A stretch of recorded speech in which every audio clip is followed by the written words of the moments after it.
Hi guys, welcome back once again. Advice for today's is pinaparangalan ng Diyos Ama ang mga naglilingkod kay Jesus Christ, sa ating Diyos Anak na si Jesus Christ. Ganito po yun kapag naglilingkod ka sa ating Diyos Anak na si Jesus Christ at naniniwala ka sa Kanya na siya ang ating tagapagligtas ay tsak kaligtasan mo sa impyerno.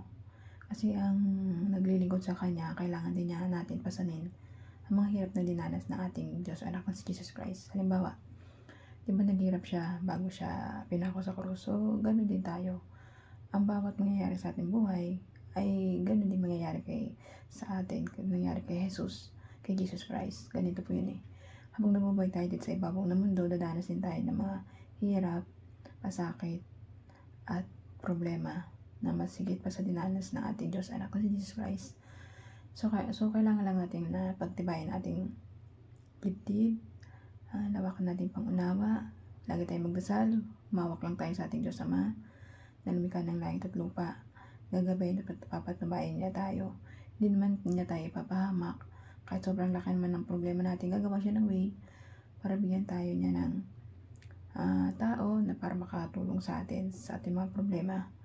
Kung dumadanas man tayo ng hirap, pagsubok na bigay sa atin natin Diyos Ama, ay yun lamang ay pagsubok sa ating buhay kung hanggang saan yung katatagan natin ng ating isip at puso at ng lakas natin. Dapat lang po tayo kumapit sa Kanya, manalangin parati at magdasal, dahil siya lang po ang ating Diyos Amang buhay na ating malalapitan sa oras ng kagipitan at sa oras na may problema tayo na hindi na natin nakakayanan at nagkakaroon tayo ng depression. Kailangan lang po tayo magdasal at laban natin mga problema natin dito sa ibabaw ng mundo.